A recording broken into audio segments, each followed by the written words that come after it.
Pardon. Voilà. Bonjour mesdames et messieurs.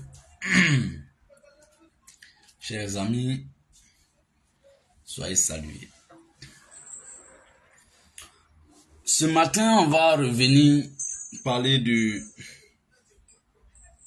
l'indice de développement humain, l'IDH en Côte d'Ivoire. L'IDH en Côte d'Ivoire.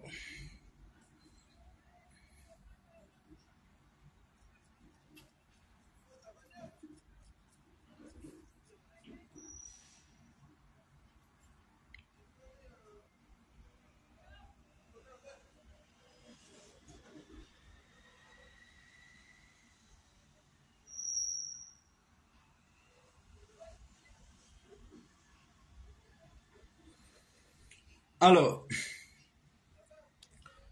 très rapidement, hein, voilà, on va pas tarder. On va pas tarder.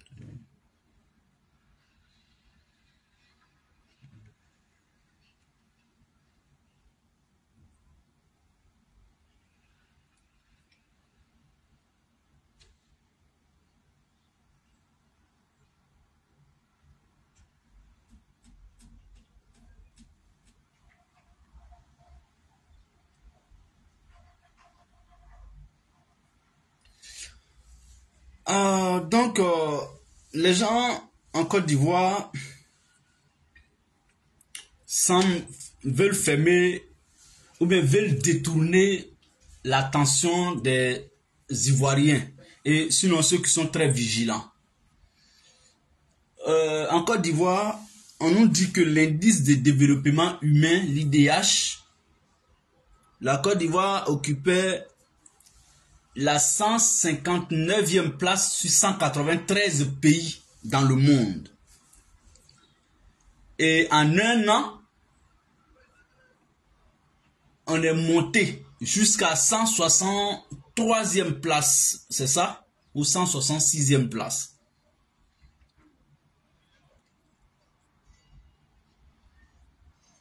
Et les gens veulent justifier.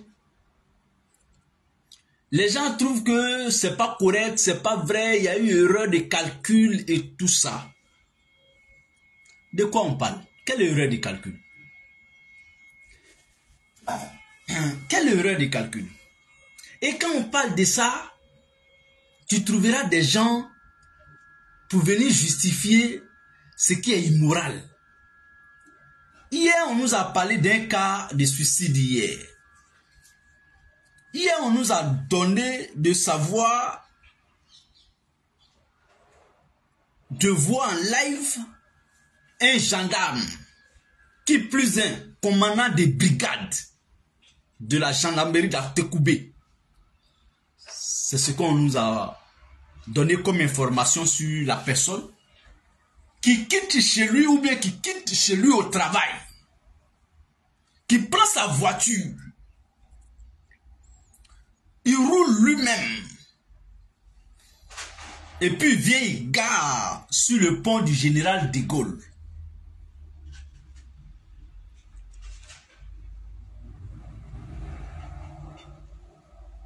Il vient il gare, il sort de sa voiture et puis se jette dans la lagune. Il y a quelqu'un qui dit donc à chaque suicide en Côte d'Ivoire, il faut accuser le pouvoir Adokwa. Bon, les personnes les plus sensées, eux commencent par dire bonjour l'os, bonjour mon frère. C'est à vous que j'adresse mes salutations les plus distinguées. Mon frère, depuis Londres, Ahmed Savané, gros bisous aux enfants et à madame. Alors, ce monsieur, chaque fois que je l'ai sur mon petit écran, c'est avec honneur et déférence. Vous savez pourquoi? Parce que Ahmed et moi, nous ne sommes jamais vus. Sauf erreur de ma part. On devrait se voir le 11 mai dernier.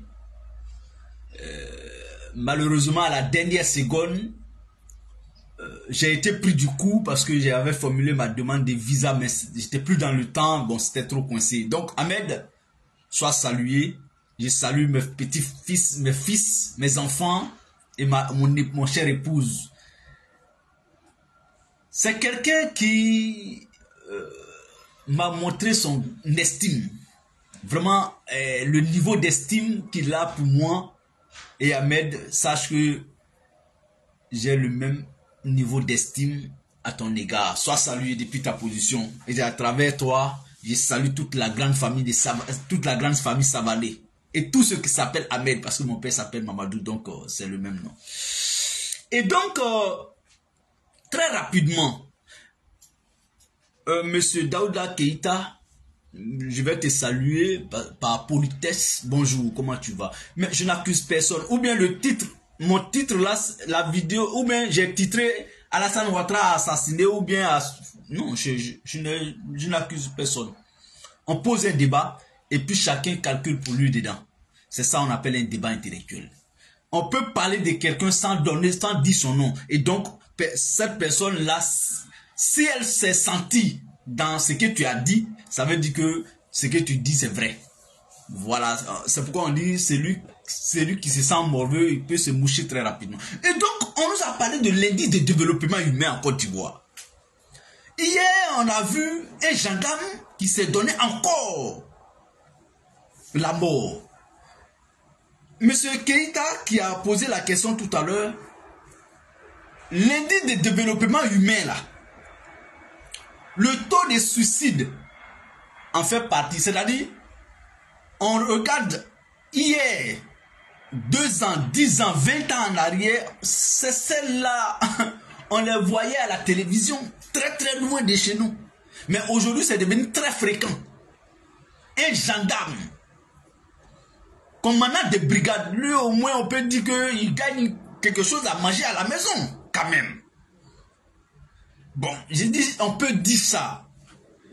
Personne ne viendra dire ici, voici ce qui l'a mené à aller se jeter dans la lagune. Parce qu'il n'a pas parlé à quelqu'un après l'acte.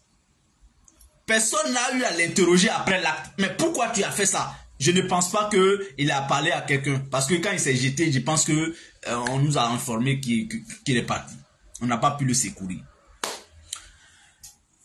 Alors, j'ai dit la dernière fois, toujours concernant l'indice de développement humain, toujours concernant le taux de suicide en Côte d'Ivoire.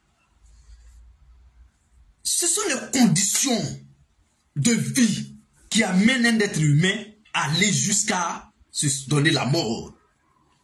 Faut pas chercher ailleurs. Ça peut être social, ça peut être du point de vue familial, il y a tout est dedans. Mais le cadre de vie, à 80%, comment il vit? Quand il dit le cadre de vie, comment il vit? Comment il dort? Il y a des gens à Abidjan là. Eux, quand ils finissent, quand ils se couchent là, eux, ils ne dorment pas. Parce que tout simplement, il ne sait pas matin là. Il ne sait pas demain comment il va vivre avec sa famille à Abidjan. Sinon en Côte d'Ivoire. L'État ne fait rien. Au contraire, l'indice de développement humain, là, on était à la 159e place hier, non? Aujourd'hui, nous sommes à la 166e place, non? 2025, la Côte d'Ivoire va aller encore à la 190e place. Pourquoi j'ai dit ça? Ce n'est pas mon souhait, mais pourquoi j'ai dit? Tu ne peux pas manger, consommer le poison et puis espérer ne pas avoir maux de ventre ou bien même ne pas mourir. C'est pas possible. C'est comme quelqu'un qui consomme de l'alcool abusivement et puis pense qu'il ne sera pas ivre. Non, non. Quand on consomme de l'alcool, de façon abusive, on s'attend peut-être à un état d'ivresse. Donc, c'est logique. Et donc, aujourd'hui, l'État n'offre rien. L'État n'offre pas de perspective, d'espoir. Il n'y a pas. Parce qu'on dit l'espoir fait vivre. Ça veut dire quoi, l'espoir fait vivre? Il y a quelqu'un aujourd'hui, il n'a rien. Il n'a rien. Mais il a, compte tenu de sa situation, compte tenu des perspectives qu'on lui offre, il a espoir que demain, là, c'est vrai qu'il n'a pas bien mangé aujourd'hui, mais quand il voit l'environnement dans lequel il évolue, il se dit que il n'y a rien à faire, je mérite quelque chose demain. L'espoir fait vivre. Comme ça, là, lui, il est apaisé. Et puis, il peut dormir tranquillement. Parce qu'il sait. Sauf cas de force majeure. Sinon, il sait. Quand me couchant aujourd'hui, là, je peux réfléchir, mais pas trop. Parce que demain, quelque chose m'est au fait. Un État, c'est comme ça un État doit travailler. Un État n'a pas forcément à donner à tout le monde tout de suite. Mais un État a l'obligation d'offrir des perspectives d'espoir à ses citoyens. C'est comme un élève qui vient d'avoir le bac. Aujourd'hui, beaucoup vont courir pour dire, bon, je vais passer concours. Ah, attends, je vais aller travailler. Attends. Alors que un élève qui vient d'avoir son bac à 18 ans, 17 ans, 16 ans, à 20 ans, il doit d'abord se dire, ce que m'offre mon pays demain là, c'est plus grand qu'aller faire un concours aujourd'hui. Je vais à l'université. Il faut que j'aie mon doctorat, il faut que j'aie mon master 2, il faut que, voilà, il faut que j'aie ma licence tout de suite. Parce qu'il s'est dit que dans l'environnement dans lequel j'évolue me donne de grands espoirs que demain, si je continue mon école, que demain, avec mes diplômes que j'aurai demain, je n'ai pas à craindre. Parce que c'est ça en réalité. C'est ça, on dit l'espoir fait vivre. Hier, quelqu'un avait posté, et c'est ce qui m'a fait sortir ce matin, quelqu'un avait posté pour dire le taux de suicide est inquiétant en Côte d'Ivoire. Il y a une jeune dame, que je ne vais pas citer, elle est venue commenter pour dire oh, arrêtez pour vous là. Même la dernière fois au Nigeria, quelqu'un s'est suicidé. C'est cette partie-là qui a occasionné mon live sur le sujet, sur la question aujourd'hui, ce matin. Cette partie-là. Le fait que, parce qu'on ne veut pas parler des mots qui minent notre société en Côte d'Ivoire, à peine on dénonce un fait, ils cherchent toujours à faire le parallèle entre ce fait et ce qui s'est passé ailleurs pour prendre ça comme exemple. On ne prend jamais un mauvais cas en exemple. C'est pas bon. Ce n'est pas joli à voir. C'est comme on dit, tu as volé.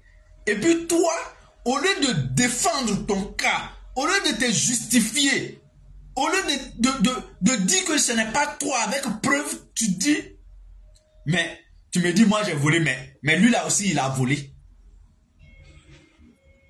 Ce que tu viens de poser comme acte là, c'est une preuve que tu donnes un crédit à l'accusation portée contre toi. Est-ce qu'on s'est compris? C'est-à-dire le jour où toi, on te dit tu as volé, tu n'as pas deux choix, deux choses à faire là. La seule chose qui est plausible, que tu dois faire tout de suite, c'est de chercher à poser l'acte de défense. Te défendre et ne pas te préoccuper d'un autre voleur ailleurs. Tu as volé. Ah non, mais tu me dis moi j'ai volé. Mais l'autre aussi hier il a volé, non? Tu viens de prouver. Il n'y a pas preuve que ça, que tu es un voleur. Mais ton problème c'est que, pourquoi toi on t'accuse aujourd'hui alors que hier quelqu'un a volé qui n'a pas été peut-être accusé ou bien sanctionné. Donc toi tu justifies ton vol par ce vol d'hier. On te dit que le taux de suicide est inquiétant chez nous en Côte d'Ivoire aujourd'hui. Tu dis mais même au Nigeria. Ce n'est pas... Et ceux qui s'adonnent à ça, c'est des gens qui mettent un pouvoir, un régime, un individu au-dessus du pays, au-dessus des citoyens du pays. C'est pas bon. Parce qu'aujourd'hui, Alassane Ouattara est au pouvoir. Quand tu dénonces un fait net, tu es ennemi de la Côte d'Ivoire. Parce que tu ne dis pas C'est que eux, ils veulent entendre. Donc, tu es ennemi de la Côte d'Ivoire. Donc, tu n'aimes pas la Côte d'Ivoire. Et c'est ce que... Et c'est comme ça ils agissent. Hier, quand ils étaient dans l'opposition, là, ils critiquaient. Et ils disaient qu'ils aimaient plus la Côte d'Ivoire que ceux qui gouvernaient ce jour-là. Ils sont au pouvoir. Et ils estiment que ceux qui critiquent n'aiment pas la Côte d'Ivoire. Non, bien au contraire. C'est lui qui dénonce la mauvaise condition de vie de quelqu'un. C'est qu'il estime cette personne. C'est qu'il aime cette personne. Il veut vivre avec cette personne. Il veut que sa situation change. Il n'y a pas plus amour que ça. C'est vrai, on ne politise pas tout. Mais on peut trouver en tout un débat politique. On ne doit pas tout politiser. Mais je dis, dans tout, il y a un débat politique dedans. C'est comme par exemple, pendant la CAN, j'étais parmi les défenseurs numéro 1 de l'équipe nationale de Côte d'Ivoire. Parce que j'estime que la politique n'a pas sa place dans le football. Mais eux, quand la Côte d'Ivoire a gagné la CAN, on disait que Ado a gagné la CAN. Ils ont frustré les autres. Et pourtant, pendant la CAN, la Côte d'Ivoire était une et indivisible. Tout le monde s'est mobilisé pour aller au stade, pour soutenir les Ivoiriens. Il n'y avait pas de coloration politique dans les stades. Mais quand on a gagné la CAN, ils ont transformé ça en débat RHDP. Même ici en France, ils organisent la réception des trophées en RHDP. Mais pire, en Côte d'Ivoire, ils ont brandi ce trophée-là dans des meetings politiques. Et j'ai entendu la dernière fois le président de la FIF en train de mentir aux Ivoiriens. Oui, la coupe ne doit pas apparaître, la coupe ne doit pas aller dans les événements politiques. Quand les cadres du RHDP sont allés à Korogo pour aller rendre hommage à Alassane Ouattara, c'était à l'Assemblée nationale, ça? C'était au Sénat? Non, c'était dans un meeting politique.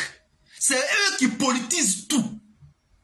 Maintenant, comme ils sont nuls en politique, dès que l'opposition ouvre la bouche sur un sujet, on dit « Oh, ils n'aiment pas la Côte d'Ivoire ».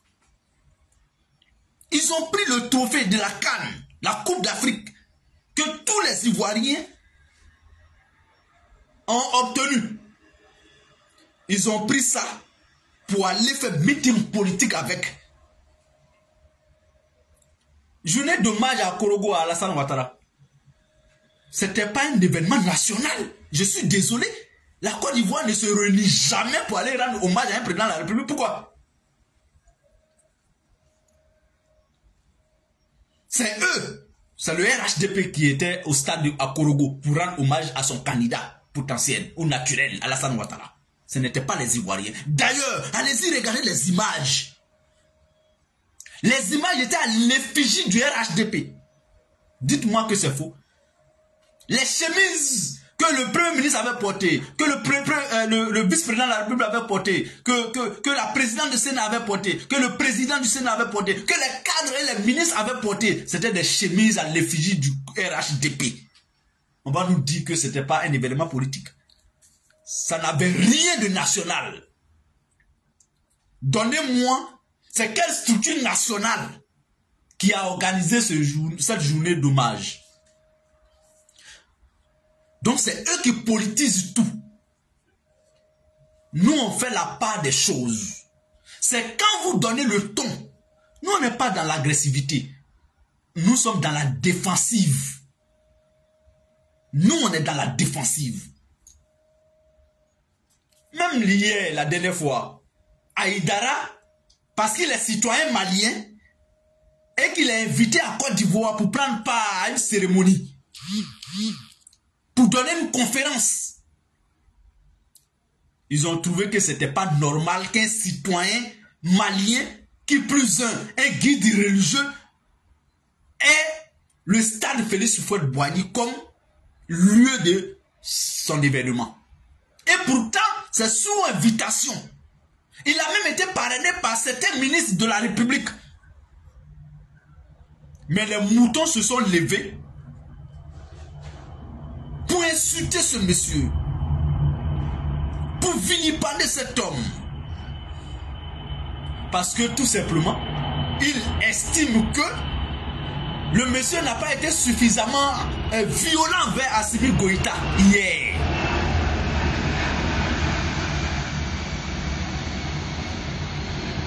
Il estime que le monsieur n'a pas insulté Assimi Goïta dans l'affaire des 49 soldats.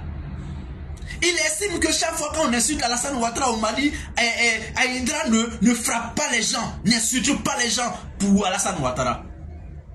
Donc, il n'est pas le bienvenu en Côte d'Ivoire. Mais pourquoi vous êtes tarés autant? Vraiment, il faut de l'éducation politique véritable en Côte d'Ivoire, mais notamment au RHDP. Il faut éduquer ces moutons. Ils sont trop bas plus que terre.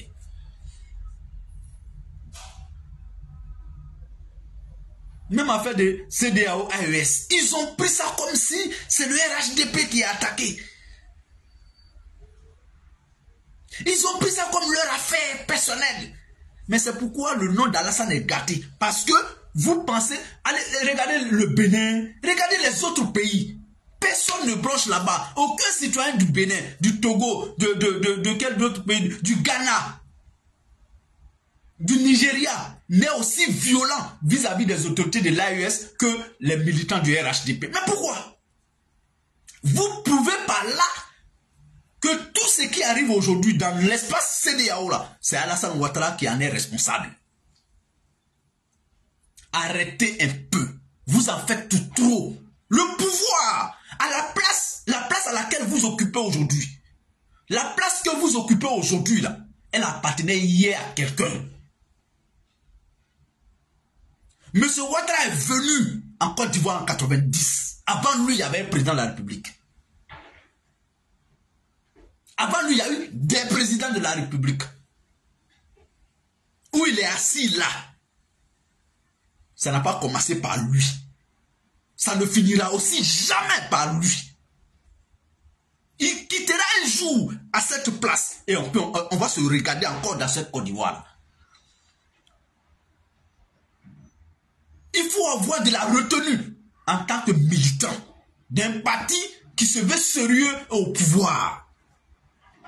Un parti qui gouverne doit avoir de la modération, de la pondération dans ses propos, dans ses faits et gestes vis-à-vis de ceux qui ne gouvernent pas. Quand tu as la force, allez-y regarder Mohamed Ali. J'ai vu une image de Mohamed Ali, le grand boxeur de son état. Ça m'a fait réfléchir. Tout ce qui est debout finira un jour par se coucher. Tout ce qui commence va finir. Le pouvoir de M. Ouattara n'est plus au début. M. Ouattara n'est plus au début de sa carrière politique. Il n'est même plus au milieu. Il est presque à la fin de son règne. Pensez à ça. On a vu des gens hier insulter tout le monde. On a vu des gens hier vilipender tout le monde. On a vu des gens hier être très arrogants. Aujourd'hui, là, ils sont réduits à néant. Parce qu'ils n'ont pas pensé que cette place n'est pas le leur. Ce n'est pas leur propriété privée. C'est pour tout le monde. Un individu passe. Nous tous, autant que nous sommes, on a notre mission à faire pour la Côte d'Ivoire et puis on va passer. La Côte d'Ivoire va demeurer. Oufoué a fait plus de 30 ans de règne, mais Oufoué n'est plus. Bédié a régné avec Oufoué, sans Oufoué. Babo a régné, mais un temps viendra où chacun de nous aura un compte à rendre. Ayez de la retenue. Vous insultez tout le monde. Tout le monde est votre ennemi. Tout le monde est ennemi de la Côte d'Ivoire. Vous aimez mieux la Côte d'Ivoire que nous. Non. Attention. C'est sur ça que je voulais vous dire bonjour. À très bientôt, sinon à demain. Portez-vous bien. Bonne journée à chacun de nous. Sortons bien et entrons bien. Zéro stress. Les moments sont pas bons. Bon, pardon. En Côte d'Ivoire, le taux de suicide est très élevé. Prenons garde. Au revoir et à très bientôt.